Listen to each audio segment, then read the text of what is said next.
Утринава, во 6 часот и 40 минути, почина Зоран Василевски, познат новинар и драг пријател, по долга и тешка борба со рак.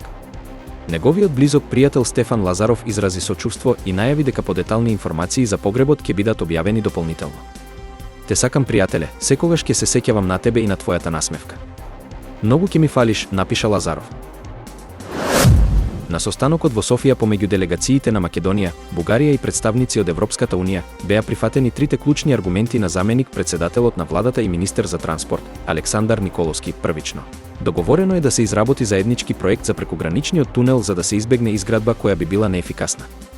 Второ, истакната е потребата Бугарија да го заврши својот дел од железничкиот коридор, додека третиот аргумент се однесува на ревидирање на трошоците, кои во моментот се сметаат за превисоки.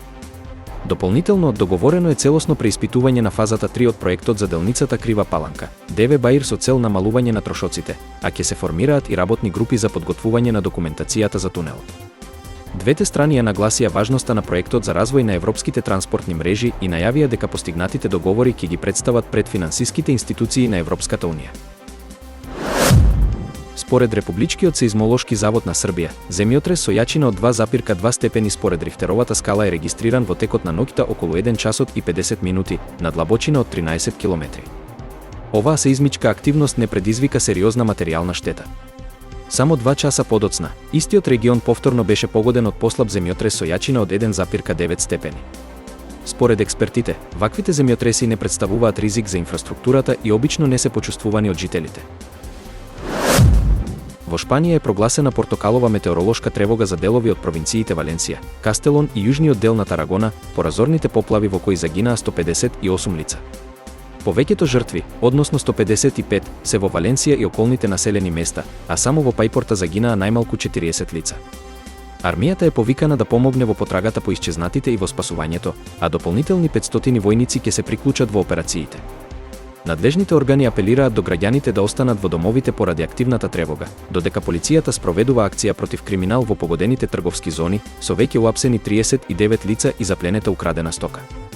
Министерството за земјоделство, пак, започна итно отстранување на загинати животни за да се спречат јавноздравствени ризици, додека зафатените патишта се поправуваат. Снабдувањето со струја е обновено за 75% од корисниците во Валенсија, но повеќе од 150 патишта остануваат непроводни. Американскиот државен секретар Ентони Блинкен изјави дека Соединетите Американски држави имаат информации за распоредување на околу 8000 севернокорејски војници во руската област Курск, блиску до границата со Украина. Блинкен додаде дека овие војници се очекува да бидат испратени на фронтот во наредните денови, а доколку тоа се случи, Соединетите Американски држави ќе ги сметаат за легитимни војни цели. Русија, според Блинкен, ги обучува севернокорејските трупи за артилерија, беспилотни летала и пешадиски операции, што укажува на нивна намена за ангажман на првата линија. Вклучувањето на севернокорејските војници во воени операции во Украина, според Блинкен, е показател за слабост на рускиот председател Владимир Путин. Соединетите Американски држави проценуваат дека во Русија веќе има околу 10.000 севернокорејски војници, додека други извори, како Јужна Кореја и Украина, наведуваат дека бројката е меѓу 11.000 и 12.000. Москва и Пјонгјанг досега не го потврдија присуството на севернокорејски војници, а нивната соработка дополнително е осудена поради неодамнешното лансирање на интерконтинентална ракета од страна на Северна Кореја, што беше означено како кршење на резолуциите на Обединетите нации.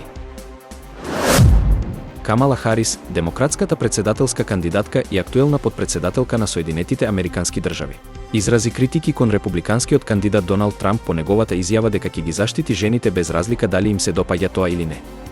Харис истакна дека таквите коментари од Трамп ја покажуваат неговата недоволна свест за правата на жените да носат одлуки за сопствениот живот и тела и ги оцени како навредливи.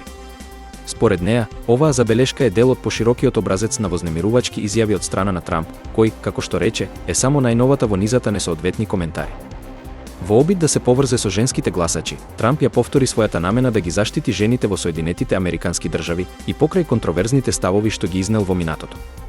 На собирот во Висконсин, тој наведе дека неговите советници му кажале да престане да користи одредени фрази, но тој се одлучи да продолжи со нив, истакнувајќи дека ќе ги заштити жените, дури и ако тоа не им се допаѓа.